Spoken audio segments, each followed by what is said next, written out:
안녕하세요. 오늘은 횡배수관 수량 산출서에 대해서 한번 이야기해 보도록 하겠습니다.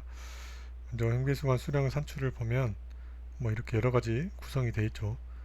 구체에 대한 뭐 전체적인 체인별로 이렇게 수량이 쭉 집계가 되어 있고요. 배수관 수량 여기는 이제 뭐 토피별로 그다음에 규격별로 해서 이렇게 정리가 되어 있고 뭐 이렇게 여러 가지 형식으로 정리가 되어 있는 걸 각 현장마다 보실 수 있을 거예요. 그래서 가장 먼저 이제 보면 제일 먼저 해야 될 게 평균 터프기고를 산출하는 겁니다. 평균 터프기고는 이 0 플러스 208에 들어간다고 하면 이 체인의 그 횡단을 이렇게 그린 겁니다. 횡배수관이 들어가야 될 자리를 그 자리를 이렇게 측량을 해가지고 횡단을 그린 거예요. 그래서 기본 점을 그냥 0으로 놓고 이제 이쪽 부분이 0.12m고 여기가 0.06m, 여기를 11.27m, 여기를 1.27, 여기 1.39m 이렇게 그때 이제 레벨을 봐가지고 측량을 한 거죠. 다른 체인도 마찬가지입니다. 이런 식으로 측량을 해가지고 이제 그 횡단을 그린 다음에 이쪽에 이제 면적을 다 구하는 거죠. 면적을 다 구해가지고 그래서 이쪽에 1번, 그다음에 이쪽에 2번, 이쪽에 3번 이렇게 1번, 2번, 3번의 면적을 이렇게 각각 산출을 하게 됩니다. 산출해서 합계를 내고요. 이 합계를 전체 면적 연장으로 나누면 이제 평균 탑하기 높이가 나오겠죠. 그렇게 해서 나온 게 0.31입니다. 다른 체인도 보면 마찬가지고요. 다른 체인도 이렇게 하나, 둘, 셋, 넷, 다섯, 여섯 개죠. 그래서 하나, 둘, 셋, 넷, 다섯, 여섯 개의 면적 사각형 이 도형들의 면적을 구해 가지고 합계를 내고요. 이 연장으로 나눈 것이 이제 이렇게 평균 탑하기고가 산출이 되게 됩니다. 이렇게 해서 평균 탑하기고를 산출하면 전체에 대한 조서를 이렇게 작성하게 되죠. 조서를 작성하고 이거를 이제 구체에 적용할 때 이렇게 적용을 하게 됩니다. 그래서 여기 토사가 0.31m 평균 탑하기고를 나오죠. 아까 두 번째 게 0.5m 하면 0.5m 이렇게 나오고요. 이렇게 해서 평균 탑하기고를 적용을 하게 됩니다. 그 다음에 이제 산출 보면 이 위쪽에 이렇게 뭐 명칭이 나오죠. 그래서 관 종류가 VR관이 있고 뭐 보강 VR이면 이 전체가 이렇게 감싸지는 거죠. 그다음에 여기는 VR관이기 때문에 페이브는 포장이죠. 포장 높이가 이제 0.41, 전체 포장 높이가 41전입니다. 규격은 1000짜리가 들어가고요. 관 규격이 NL 연장이 이제 31.25입니다. 31.25. 토사는 아까 0.31, 리핑은 없고 발파도 없습니다. 만약 리핑 발파가 있으면 적어줘야 되겠죠. 그 다음에 토피는 4.4m. 그래서 여기서부터 여기까지 토피까지 4.4m고, 그다음에 여기에 지금 계획고가 21.95란 말입니다. 그다음에 지방고는 이쪽 여기 이제 하단이 되겠죠. 여기 현재 이제 이 체인에 대한 뭐 횡단에서 지방고가 되겠죠. 그렇게 해서 이게 구해지게 되고요. 이제 육상 탑하기를 한번 보면 3.04 플러스 2.42로 되어 있습니다. 이게 이제 보면 3.04는 여기 위쪽이겠죠. 위쪽 3.04는 이쪽입니다. 그 다음 2.42는 이쪽 밑에 변의 길이가 되겠죠. 그래서 이 사다리꼴의 면적을 지금 구하는 거죠. 이 사다리꼴의 면적을 탑하기니까 이쪽 면만 탑하기를 하면 되죠. 아까 평균 탑하기고만 적용했기 때문에 만약에 평균 탑하기고가 높아가지고 이쪽까지 이렇게 그림이 그려져 있으면 이 전체를 이제 해석을 해야 되겠죠. 그래서 사다리꼴 면적을 이렇게 구하고요. 여기 31.25는 연장입니다. 연장. 그래서 사다리꼴 면적 이렇게 구하고 그다음에 연장을 곱해주면 전체 탑하기 루베스가 이렇게 나오겠죠. 대매우기는 이제 탑하기 한 거에서 대매우기 할 수량만 대매우기 안 된 부분만 빼주면 되겠죠. 그 부분을 뺀 게 지금 이 계산식이죠. 그래서 지금 대매우기는 이쪽으로 이렇게 되겠죠. 대매우기는 여기 부분은 콘크리트가 쳐지기 때문에 대매우기가 안 되기 때문에 이쪽 면적을 1.42 곱하기 0.31, 1.42 곱하기 0.31을 이 사각형의 면적을 구해 가지고 연장을 곱해주면 그 해당 루베수가 나오겠죠. 그래서 그걸 빼주면 대매여기 수량이 이렇게 나오게 됩니다.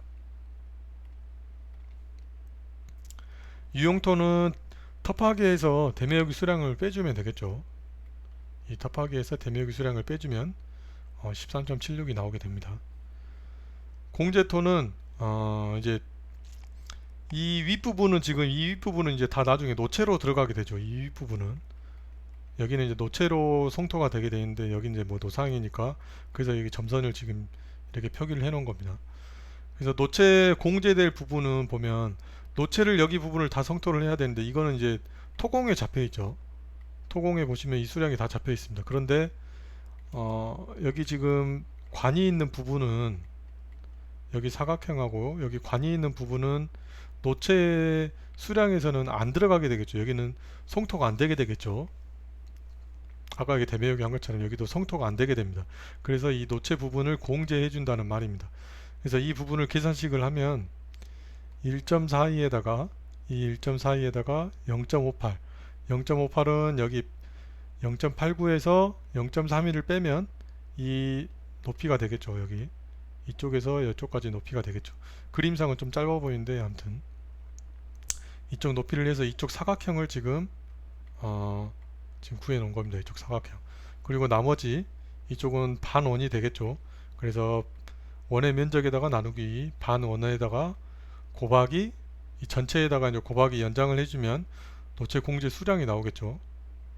그렇게 해서 이렇게 노체 공제 수량이 나왔습니다. 콘크리트는 이제 이쪽 면이 이렇게 지금 콘크리트 쳐지니까 이 수량을 구하면 되겠죠. 그래서 이 전체 이 네모에다가 이 네모를 구해서 이 반원만 빼주면 되겠죠. 이 네모에서 이쪽 반원만 이렇게 빼주면 되겠죠. 반원만. 그 수량을 구해 놓은 겁니다. 그래서 1.42 곱하기 0.89 1.42 곱하기 0.89 이렇게 해주고 그 다음에 파이 r의 제곱 원의 면적에다가 나누기 2 그 다음에 연장을 곱해주면 이 콘크리트 수량이 나오게 되겠죠. 거푸집은 지금 1.42 곱하기 0.89 이 전면에 대한 거푸집이죠. 이 전면에 대한 이거를 지금 이 앞면하고 뒤쪽 후면도 있겠죠. 이렇게 보시면 이쪽 앞면하고 여기 이쪽에 가면 이제 이렇게 하고 또 이렇게 쳐지겠죠. 그래서 이쪽 앞면하고 이쪽 뒷면이 있기 때문에 곱하기 2를 해준 겁니다. 두 쪽이 있기 때문에. 그 다음에 0.89 곱하기 31.25 그 다음에 이제 이 옆면이죠. 옆면. 이 옆면을 이제 이 벽체면을 해준 겁니다. 벽체면이 이제 두 개니까 두 쪽을 곱하기 2 해주고 그 다음에 연장 31.25를 이렇게 해서 이쪽에 이렇게 거푸집을 대는 거죠. 이 거푸집을 한번 봐볼까요? 횡배수관 거푸집을 보면 이런 식으로 되겠죠. 이 앞면에 지금 전면 부위를 이렇게 맞게 돼 있으니까 근데 이게 이제 메다수가 딱 맞으면 상관없는데 이쪽 끝에 가면 꼭 이런 식으로 돼요. 그래서 여기 거푸집 설계상은 이렇게 맞게 돼 있죠. 왜 그러냐면 설계상은 이제 딱 관이 그 메다수만 딱 설치하게 돼 있으니까. 근데 실제 현장에서는 그렇게 되긴 힘드니까 이렇게 해서 구멍을 내서 조립을 하게 되겠죠. 그 다음에 옆에 벽면에 이렇게 거푸집을 대게 돼 있습니다. 그렇게 되죠. 그렇게 해서 이런 이제 거푸집 수량이 나온 거고요. 그 다음에 관이음 몰탈. 관이음 몰탈은 관하고 관 사이에 그 이음 몰탈 수량을 이렇게 구해 놓은 거죠. 그래서 관이음 몰탈은 이제 파이 r의 제곱 이 오전을 잡아 놓은 것 같아요. 오전을 이 횡배수관을 보면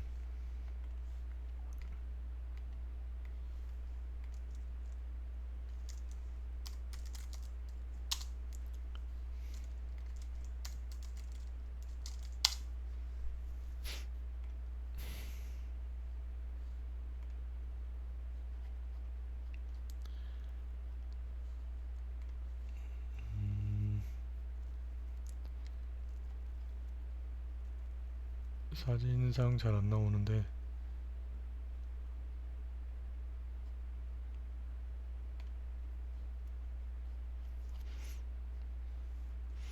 이음부 몰탈이 있는데 사진이 잘 안 나오네요.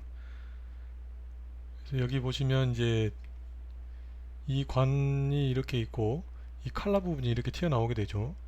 칼라 부분이. 그래서 이 사이를 이렇게 앞쪽으로 해서 이렇게 이쪽에 있으면 이렇게 있고 칼라 부분이 이렇게 있으면 이렇게 튀어나와 있으면 이쪽을 이렇게 해서 여기를 몰탈 처리하게 돼 있죠. 아니면 콘크리트로 이렇게 횡배수건 규격이 큰 거 같은 경우는 이제 콘크리트로 그냥 이렇게 바르죠. 그래서 이렇게 해서 이쪽을 이제 봉합시키는 그 수량이 지금 잡혀져 있는 겁니다.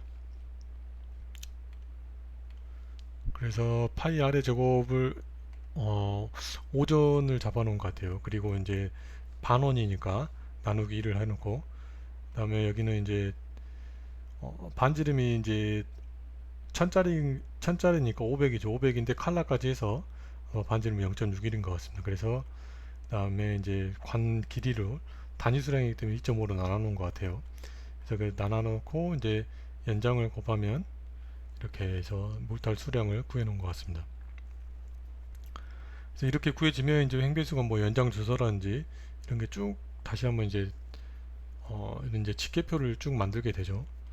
횡배수건 현황도 이렇게 만들게 되고요. 이 횡배수건 현황 이런 것도 이걸 좀 조정해서 이제 피벗으로 해서 관리를 하면 조금 더 쉽겠죠. 아니면 이걸 한번 만들어 볼까요? 한번 만들어서 한번 해보도록 하겠습니다. 이거를 이제 피벗으로 예를 들어 만들려면 피벗은 이렇게 합병된 열이 있으면 안 됩니다. 열이나 행이. 그래서 한 개로 만들고 다 해서 이렇게 만들면 이런 식으로 만들어주면 되겠죠. 이런 식으로 만들어줘서 삽입을 눌러서 이제 피벗으로 가보면 저는 이제 클래식으로 쓰기 때문에 클래식으로 해서 이제 쓰면 되겠죠. 그래서 뭐 예를 들어서 종류별로 놔도 되겠죠. 보강 VR관이 이렇게 되면 현장에 이제 VR관이 289m고 보강 VR관이 35m, 그다음에 그냥 흉관이 197m인 걸 그냥 알 수가 있죠. 그다음에 뭐 규격별로도 써주면 되겠죠. 규격이 뭐 여기로 가도 되고 1000짜리가 이제 이렇게 들어가는 거고 600짜리고 여기는 뭐 그냥 이렇게 알 수가 있는 거죠. 그래서 보기 되게 편하실 것 같아요. 이렇게 작성을 하면 뭐 위치도 들어갈 수가 있겠죠. 위치도. 그래서 램프 A에는 들어가는 게 총 43m 정도, 램프 B는 9m, 뭐 이렇게 위치별로 확인도 할 수 있겠죠. 본선 부분에 들어가는 게 200m 이렇게 확인을 할 수가 있습니다. 그래서 피벗으로 관리를 하면 조금 더 현장을 뭐 집계할 때 이럴 때 더 편하실 것 같아요. 횡배수관만 이렇지 전체를 다 합치면 더 낫겠죠. 횡배수관도 놓고 뭐 V형 축구도 놓고 배수공 전체를 넣어가지고 이런 식으로 관리를 하면 어떤 나중에 이제 뭐 시공 현황도 이렇게 추가로 적게 되면 더 편하겠죠. 여기다 뭐 추가만 하면 되겠죠. 여기다가 뭐 시공 여부로 해도 되고요. 시공 여부로 해서 하시면 되겠죠. 뭐 여긴 시공 아니면 미시공 뭐 이런 식으로 해가지고 만약에 하게 되면 대강 이렇게 해볼까요? 그 다음에 피벗으로 가서 새로 고침하고요. 시공 여부가 생겼죠. 시공 여부 이렇게 바꾸면 되죠. 미시공한 게 266m고 현재 시공한 게 212m. 이거는 제가 입력을 안 했으니까 만약 다 입력을 했다 하면 이게 합계가 타겠죠. 이런 식으로 해서 현장 관리를 하면 훨씬 편하겠죠. 그러면 중간중간 이제 뭐 지금 현재 현황이 어떻게 되고 있는지 확인할 수가 있으니까 이런 거를 한번 만들어서 활용을 하면 더 좋으실 것 같습니다. 오늘은 여기까지 해서 횡배수관 수령 산출자를 알아봤습니다.